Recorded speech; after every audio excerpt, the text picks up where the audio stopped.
ওই সিএনজি এসে পেছনে মেরে দিছে।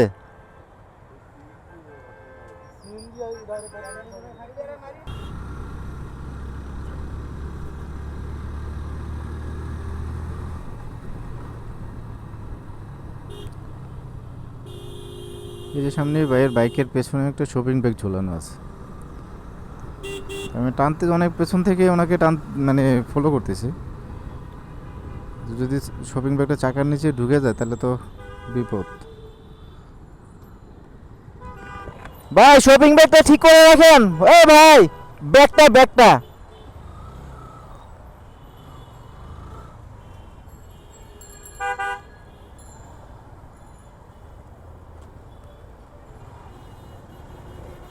ভাই মনে বুঝতে পারে নাই।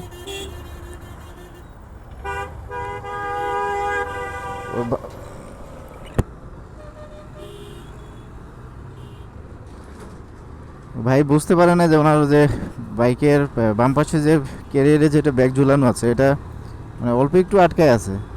আল্লাহ না করে যদি কাঁটাটা ছিঁড়ে বাইকের চাকায় ঢুকে যায় তাহলে তো মানে চাকা ব্লক হয়ে যাবে।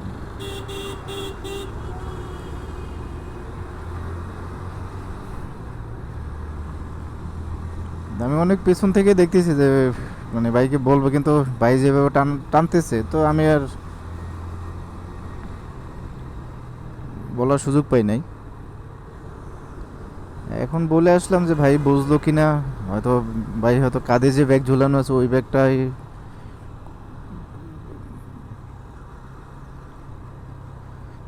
যাই হোক, আমরা যারা এভাবে ব্যাগ ঝুলাই রাখি অথবা হেলমেট ঝুলাই রাখি আমাদের একটু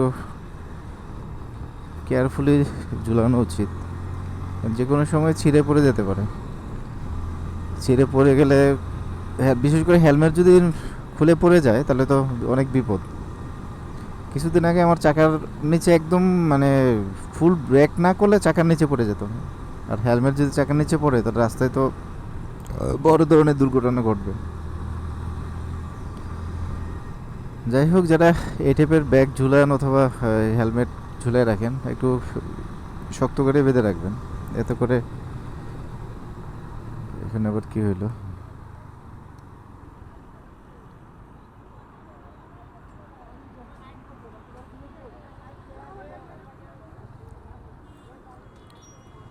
এই অটো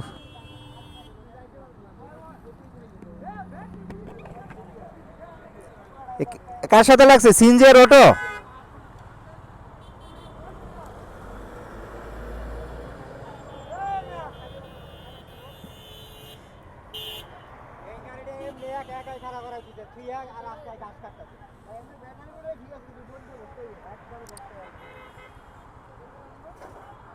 ভাই আপনাদের সাথে লাগছে নাকি? বাইক লাগছে?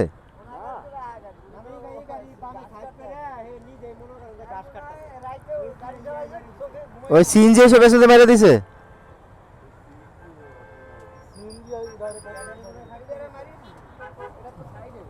ও, ক্ষতি তো দুইটারই হয়েছে। অটোটার ক্ষতি হয়েছে, সিএনজির ক্ষতি হয়েছে।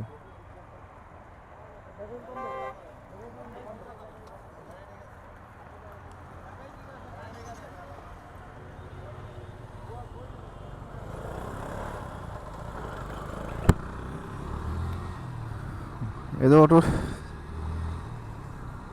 অটো রিক্সাটা বাম পাশে দাঁড়ানো ছিল, আর সিএনজিটা এসে পেছন দিয়ে অটোটার মেরে দিচ্ছে। ভাগ্যিস কোনো যাত্রী ছিল না, দুইটাই ফাঁকা। অটো রিক্সাতেও কোনো যাত্রী ছিল না, সিএনজিতেও কোনো যাত্রী ছিল না। ড্রাইভার কি ঘুমায় ঘুমায় গাড়ি চালাইলো কিনা আল্লাহ জানে।